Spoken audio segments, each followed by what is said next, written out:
नमस्कार, आप देख रहे हैं देश की बात। मैं हूं नगमा। बिहार में आजकल बहार है आरोपों की, बहार है जवाबों की, नारों की और गानों की। कोई सवाल पूछ रहा है और कोई गाने बनाकर जवाब दे रहा है, तो चारों तरफ यही आलम है। आरजेडी की नेता राबड़ी देवी ने बेरोजगारी के मुद्दे पर कल उप मुख्यमंत्री सुशील मोदी से पूछा था कि क्या 15 साल से मटर छील रहे थे। लगता है कि आज उसका जवाब देने के लिए बिहार के मुख्यमंत्री नीतीश कुमार सामने आए और उन्होंने आज पहली बार आमने सामने की रैली में अपने काम गिनाए। लड़कियों के लिए खास तौर पर उन्होंने क्या क्या किया, उनकी सरकार ने ये गिनाया है। 50% का स्थान, कितनी बड़ी संख्या में महिलाएं जनप्रतिनिधि हुई। लड़कियां पढ़ कम पाती थी। गरीबी के कारण बहुत लोग अपने बेटियों को मिडिल स्कूल में भी पढ़ने के लिए नहीं भेज पाते थे, क्योंकि उसके लिए जो कपड़ा चाहिए वो दे नहीं पाते थे। हम लोगों को जब काम करने का मौका मिला, पोशाक योजना, लड़कियों की संख्या कितनी बढ़ी, गांव का दृश्य कितना बदला। और उसके बाद हमने कहा कि सिर्फ 8वीं क्लास तक पढ़ाएंगे। जब लड़कियों के बारे में पता किया पूरे बिहार में, 9वीं क्लास में इतनी बड़ी आबादी का राज्य, मात्र 1,70,000 से भी कम लड़कियां पढ़ती थी। और उसके बाद जब हमने साइकिल योजना की शुरुआत की, पोशाक योजना को और बढ़ाया नीचे से ऊपर तक, कई प्रकार की सहायता देना शुरू किया, नतीजा क्या हुआ? अब लड़का और लड़की दोनों मैट्रिक में भी बराबर। और इस बार जान लीजिए, इस बार जो मैट्रिक की परीक्षा हुई, इसमें लड़का से थोड़ा ज्यादा लड़की ही गई मैट्रिक की परीक्षा में।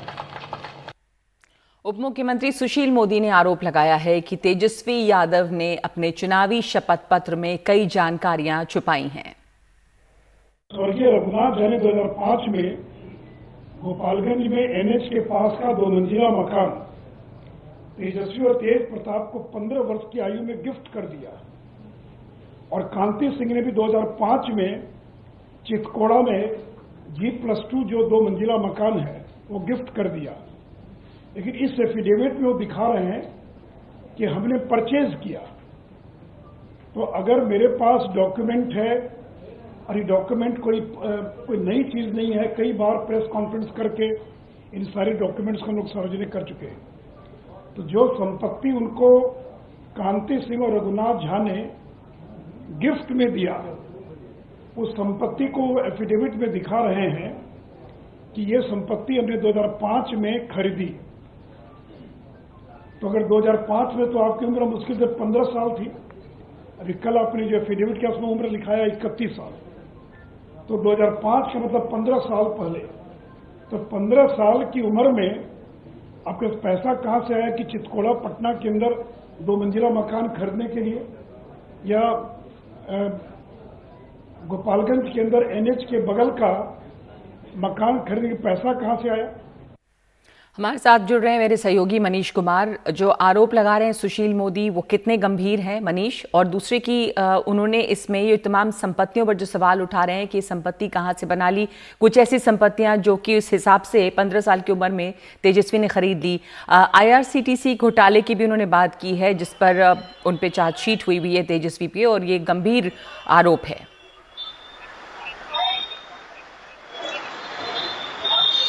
देखिए नगमा, IRCTC मामले के साथ ही ईडी ने कुछ और भी मामले दर्ज किए थे, लेकिन उन सारे मामलों में कम से कम 2 मामले का फैसला आया और दोनों मामले में लालू यादव और उनके परिवार के सदस्यों को राहत मिली। यानी कि ईडी अपना जो चार्जेस था उसे प्रूव नहीं कर पाई। ये भी एक सिक्के का दूसरा पहलू है। लेकिन आप सुशील मोदी के आलोचक हो सकते हैं, लेकिन सुशील मोदी जब ये उजागर करना होता है कि अगर किसी की संपत्ति, खासकर लालू यादव और उनके परिवार की संपत्तियों के बारे में उनसे अधिक कोई नहीं जानता है। और कल जो शपथ पत्र दाखिल किया गया था नामांकन के बाद, उसी में कुछ ये ऐसी त्रुटियां रह गई थी जिसको अब आधार बना लिया है।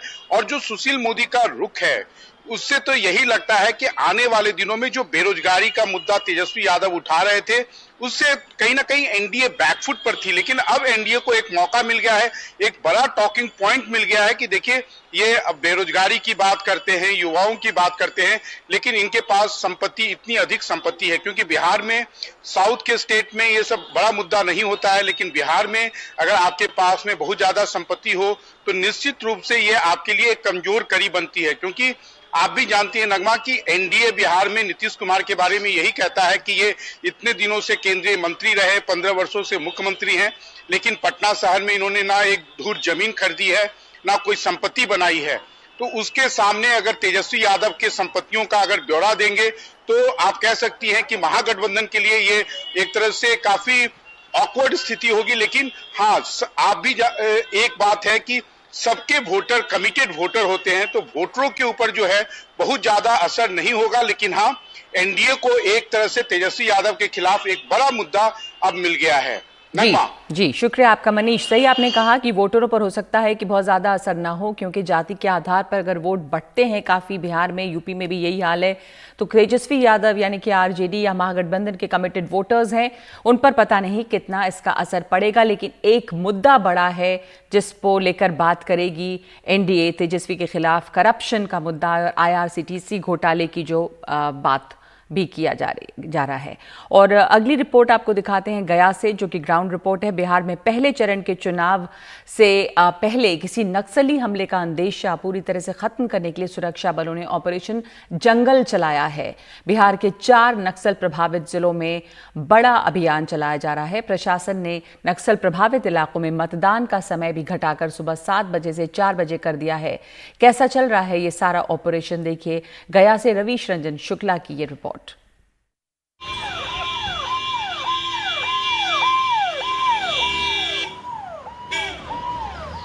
गया से करीब 50 किलोमीटर दूर पकरी गुइया में प्रशासन से लेकर सुरक्षा बल तक इस वक्त हाई अलर्ट पर है। शाम होने वाली है, लिहाजा सीआरपीएफ 159 बटालियन की दर्जन भर कंपनियों ने चकरबंधा के जंगलों के आसपास की सड़क पर चेकिंग तेज कर दी है। पिछली लोकसभा चुनाव में इसी इलाके में नक्सलियों के 2 हमले हुए, जिसमें एक सुरक्षाकर्मी की मौत हो गई थी। यहाँ से चकरबंधा का जंगल शुरू होता है, जो तकरीबन 30 किलोमीटर लंबा है और 15 किलोमीटर चौड़ा है। तो यही वजह है कि यहाँ इस इलाके को नक्सलियों का गढ़ माना जाता है। चकरबंधा जंगल गया, औरंगाबाद और झारखंड के पलामू जिले तक फैला हुआ है, इसलिए ये नक्सलियों का रेड कॉरिडोर माना जाता है। यहाँ के कुख्यात नक्सल कमांडर संदीप ने लोगों से मतदान बहिष्कार की धमकी दे रखी है। बताया जा रहा है कि वो रात के अंधेरे में बारूदी सुरंग बिछाकर सुरक्षा बलों पर हमला करने की फिराक में भी है। लेकिन इससे मुकाबला करने के लिए शाम ढलते ही पैरामिलिट्री फोर्सेस का नक्सलियों के खिलाफ ऑपरेशन जंगल शुरू होता है। हम सभी जानते हैं कि जो नक्सली हैं वो बिहार इलेक्शंस को या कोई भी जो भारत सरकार के इलेक्शंस हैं, जो भी सब चीज़ें हैं, इनको हमेशा इसमें गतिरोध या अवरोध पैदा करने की कोशिश करते हैं। जगह जगह पर आईडीज लगाने की इनकी सूचनाएं हमें प्राप्त हो रही हैं, जो कि समय समय पर आपके साथ शेयर की जाती है। इसके साथ ही ये नक्सल बैनर पोस्टर भी अपनी अपनी इलाके में लगाने का प्रयास करते रहते हैं। रात के अंधेरे में एक कंपनी चकरबंधा के जंगलों में डॉग स्क्वाड और एंटी माइन डिटेक्टिव टीम के साथ निकलती है। दूसरी टीम जंगल से गुजरने वाली सड़क पर बाइक से लगातार गश्त करती रही है और रात को गाड़ियों की तलाशी ले रही है। शेरघाटी इमामगंज रोड पर हम इस वक्त खड़े हैं और यहाँ पर 2012 में एंटी माइन व्हीकल को नक्सलियों ने इसी रोड पर उड़ा दिया था और जिसमें 8 शहादतें हुई थी। उसके बाद से सीआरपीएफ ने अपने जो रणनीति है उसको बदला। चकरबंधा के जंगलों में रात के अंधेरे में कॉम्बिंग करना खासा मुश्किल है। ज़्यादातर वक्त बिना टॉर्च के ही यहाँ गश्त करनी पड़ती है। मैं इस वक्त चकरबंधा के जंगलों में हूँ और चूँकि नक्सलियों का बहुत ज़्यादा यहाँ पर आतंक है, तो इसके वजह से रात को लाइट जलाना मुश्किल होता है। रवीश जी, जो चीज़ है ना, ये कोई टैक्टिस नहीं है, ये जो है सालों की मेहनत है हमारी। अच्छा, ये जो नक्सल ट्रेनिंग है, कि हमें इसी में जो है ना रहने के लिए 3 महीने की रिगरस ट्रेनिंग। थोड़ा सा आगे बढ़िए, ऐसे राइट नहीं जाइए, सीधे जाइए, कभी मत देखिए, अपने आप चले आएंगे। आप सीधे चलिए, सीधे। हाँ चलिए। गया में भी जो चकरबंधा क्षेत्र है जिसमें अभी आप खड़े हैं, ये चकरबंधा क्षेत्र सबसे ज़्यादा नक्सल प्रभावित क्षेत्र है। और इनका जो मुख्य लीडर है, जो एक मिलिट्री प्लाटून का यदि कहें तो मुख्य लीडर जो है वो संदीप यादव है। रूपेश, और कई कई नाम वो अपने रख लेते हैं एजेंसी से बचने के लिए और सब करने के लिए। तो बड़ा बाबू भी कुछ लोग बोलते हैं, और सब इस तरीके से हर एक नक्सल, बड़े नक्सल के आपको 8-10 अलग अलग नाम रखेंगे। जंगल में कॉम्बिंग करते हुए हम सकलडीह गांव पहुंचे। मारता गर्दा उड़ा के था, बहुत मारता, थोड़ा सा गलती बहुत मारता था। गांव में बिजली और सीआरपीएफ के लगातार पहुंचने से लोगों का डर अब कम हो रहा है। पहले गांव के नजदीक नक्सलियों की जन सुनवाई होती थी, लेकिन अब नक्सलियों को 10 किलोमीटर अंदर जंगल में धकेल दिया गया है। खाना खाते थे, मारते थे, पीटते थे, न खिलाता था, सैकड़ों मारते थे। विकास यहाँ कुछ था नहीं, रोड नहीं बनता था, मकान उकान लोग नहीं डर से बनाता था।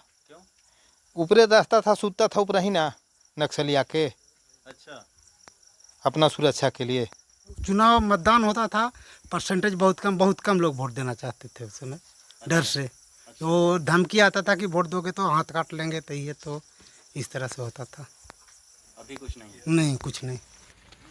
नक्सल प्रभावित इस इलाके में आने वाले दिनों में 250 कंपनियों की तैनाती होगी। प्रशासन ने मतदान का वक्त भी कम करके सुबह 7 से 4 बजे तक कर दिया है, ताकि चुनाव शांतिपूर्ण तरीके से करवाया जा सके। लेकिन इस इलाके में सुरक्षा बल से लेकर ग्रामीणों के बीच में रात के अंधेरे से लेकर दिन के उजाले तक चुनौतियों का सिलसिला लगातार बना रहता है। गया के चकरबंधा जंगल से ज्ञानेंदु चैतन्य के साथ रवीश रंजन शुक्ला, एनडीटीवी इंडिया।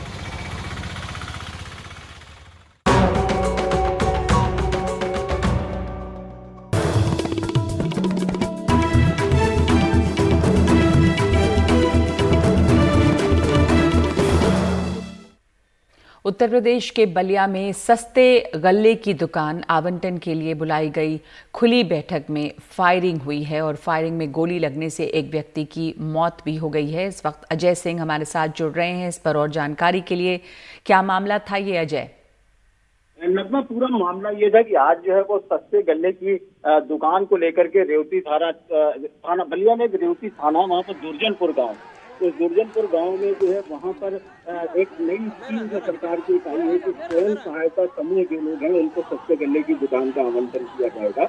उसको लेकर के आवंटन की तैयारी की जा रही थी। आज पूरा सरकारी अमला भी वहां पर था, एसडीएम थे, पुलिस के भी लोग थे वहां पर, उस जगह पर थे। तो 2 गुट के लोग जो है वो आपस में झगड़ा करने लग गए। उसमें एक गुट जो था जिन्होंने गोली चलाया, जो धीरेन्द्र जिनका नाम आ रहा है, वो जो है वो वहाँ के बीजेपी विधायक सुरेंद्र सिंह के बहुत करीबी माने जाते हैं, वो थे।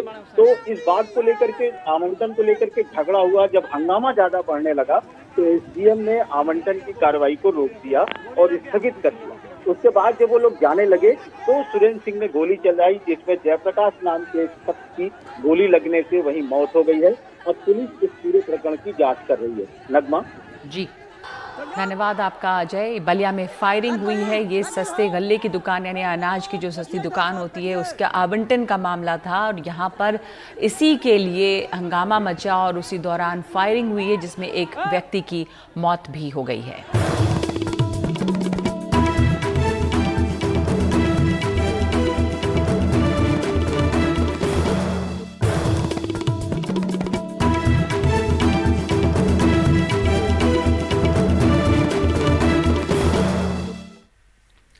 सर्दियां अभी शुरू भी नहीं हुई हैं और दिल्ली में प्रदूषण का स्तर बढ़ने लगा है। दिल्ली में बढ़ते हुए प्रदूषण को रोकने के लिए केजरीवाल सरकार ने एक नया कैंपेन शुरू किया है, साथ साथ ग्रेडेड रिस्पांस एक्शन प्लान भी शुरू किया गया है और ये नया कैंपेन है रेड लाइट ऑन गाड़ी ऑफ।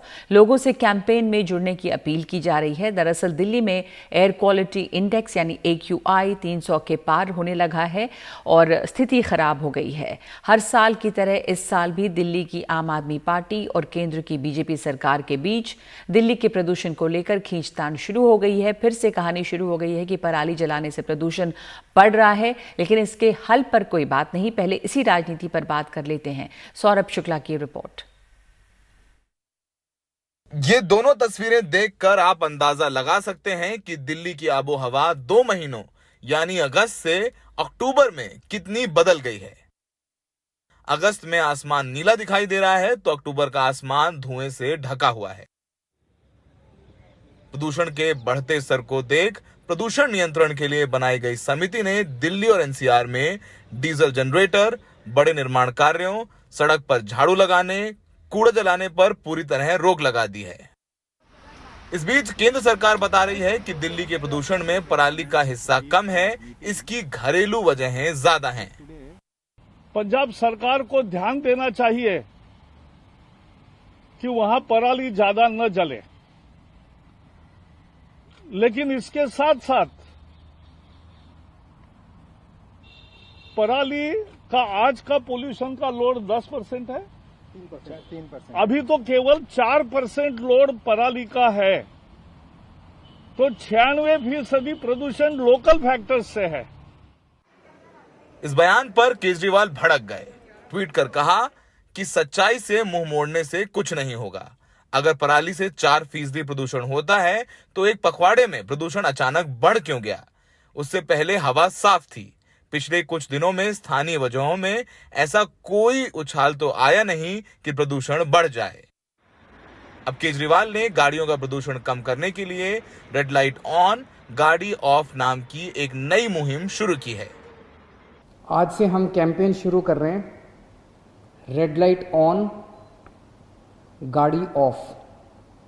हम सब लोग आज एक संकल्प लेंगे कि रेड लाइट अगर मिलेगी तो रेड लाइट के ऊपर हम अपनी गाड़ी ऑफ करेंगे। हम सब लोगों ने, दिल्ली के लोगों ने मिलके पिछले 5 साल में 25% दिल्ली में पोल्यूशन कम किया है। मुझे उम्मीद है कि आप सब लोग पूरे दिल से इस मुहिम में शामिल होंगे। इससे पहले मंगलवार को दिल्ली सरकार के मंत्री सत्येंद्र जैन ने केंद्रीय बिजली मंत्री आरके सिंह को पत्र लिखकर प्रदूषण कम करने के लिए दिल्ली एनसीआर के 11 थर्मल पावर प्लांट बंद करने की मांग की है। डॉक्टरों का कहना है कि अगर कोरोना से बचना है तो हमें अपने फेफड़े मजबूत रखने होंगे, और फेफड़े तभी मजबूत होंगे जब हम स्वच्छ हवा में सांस लेंगे, और वो तभी संभव है जब हमारी हवा साफ रहेगी। ऐसे में प्रदूषण से बचने के लिए सरकार चाहे कितने भी कदम उठा ले, चाहे वो रेड लाइट पर गाड़ी रोकने की बात हो, चाहे वो गाड़ी बंद करने की बात हो, लेकिन अगर हम खुद जागरूक नहीं हैं तब तक प्रदूषण से नहीं लड़ा जा सकता, और हमें ये खुद के लिए करना चाहिए। नई दिल्ली में सहयोगी सचिन गुप्ता के साथ सौरभ शुक्ला, NDTV इंडिया। प्रदूषण पराली से कितना है, इसको लेकर दिल्ली में राजनीति होने लगी है। राजनीति पंजाब में भी हो रही है, लेकिन किसान कानूनों को लेकर संगरूर से ये खबर आ रही है कि किसान कानून जो नए बने हैं, फार्म लॉज, उनको लेकर रेल पटरियों पर जो धरना दे रहे हैं किसान, उसमें से एक किसान को दिल का दौरा पड़ गया और इस वजह से उसकी मौत हो गई है। कहा जा रहा है कि वो किसान कल सरकार के साथ यूनियन की बातचीत का कोई नतीजा ना निकलने से हताश हो गया था।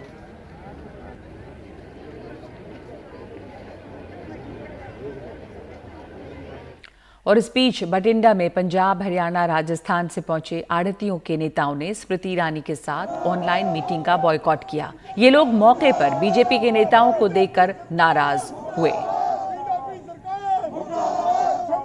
हमारे साथ मोहम्मद गजाली मौजूद हैं। स्मृति ईरानी ऑनलाइन मीटिंग कर रही थी, यहाँ पर इनकी जो नाराजगी थी, ये क्या बीजेपी के नेताओं को देखकर नाराज हुए, यानी कि ये बातचीत करने की किस उम्मीद से आए थे यहाँ पर? और ये आढ़तियों की जो नाराजगी है वो बात ही नहीं करना चाहते क्या?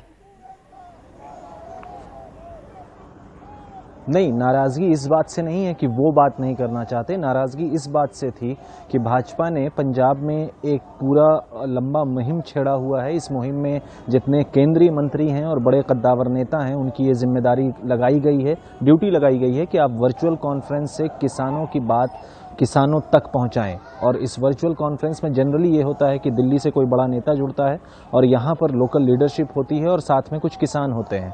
लेकिन आज की जो मीटिंग थी भटिंडा में, भटिंडा से जो लोग जुड़े थे वो सारे ही भाजपा के कार्यकर्ता थे, ऐसा आरोप वो आढ़तिये लगा रहे हैं जो राजस्थान और हरियाणा के भी कुछ जिले से बुलाए गए थे या आमंत्रित थे। लेकिन वहाँ पर पहुँचने के बाद जब उनको ये पता चला कि होटल में जहाँ पर ये वर्चुअल कॉन्फ्रेंस हो रही है उसमें किसान नहीं हैं और सिर्फ भाजपा के कार्यकर्ता हैं, और दूसरी बात ये कि किसानों को या आढ़तियों को इस बिल के फायदे बताने के लिए बुलाया गया है, इस वजह से वो निराश हुए और उत्तेजित भी हुए और विरोध प्रदर्शन भी किया। इन लोगों की यही मांग है कि आप हमें बिल के बारे में उसके फायदे और नुकसान ना बताएं, हम प्रदर्शन कर ही इसलिए रहे हैं क्योंकि हमने भी बिल पढ़ा है और हमें भी लॉन्ग रन में पता है कि ये बिल किस तरह से किसानों के लिए भी, आड़तियों के लिए भी और जितने लोग इस प्रोक्योरमेंट या मंडी सिस्टम से जुड़े हैं पंजाब और हरियाणा में, कितने लोगों की रोजगार जा सकती है अगर ये कानून लागू हो जाता है। तो ऐसा आड़तीय कह रहे हैं, जिसकी वजह से उन्होंने यहाँ पर विरोध प्रदर्शन किया है। इसके अलावा इस वर्चुअल कॉन्फ्रेंस के अलावा पंजाब में कई जगह पे जहाँ पे भी बीजेपी के बड़े नेता हैं, अगर वो किसानों से बातचीत करने की कोशिश कर भी रहे हैं या वो अपनी खुद की कुछ पर्सनल मीटिंग भी कर रहे हैं, तो उनके घर के बाहर किसानों ने उनका घेराव किया हुआ है, दफ्तर का हो या उनके घर का हो, किसान ऐसे मोर्चे लगाकर पंजाब में अलग अलग जिलों में बैठे हुए हैं। जी शुक्रिया आपका गजाली। तो देश की बात में इस वक्त हम एक ब्रेक ले रहे हैं।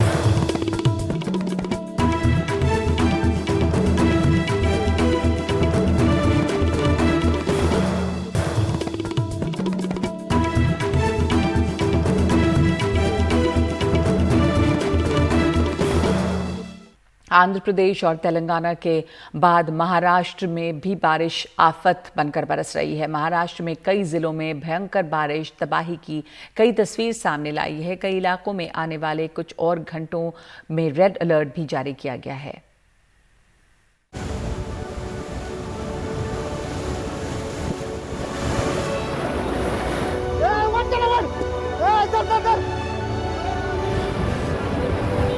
मूसलाधार बारिश महाराष्ट्र के कई हिस्सों में बड़ी तबाही लाई है।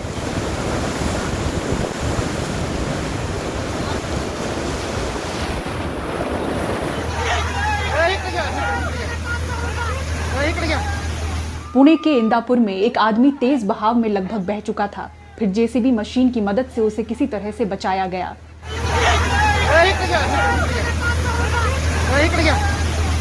सांगली में भी बाढ़ जैसे हालात नजर आए। पानी में फंसे बुजुर्गों को लोग अपने कंधों पर उठाकर सुरक्षित जगह ले गए।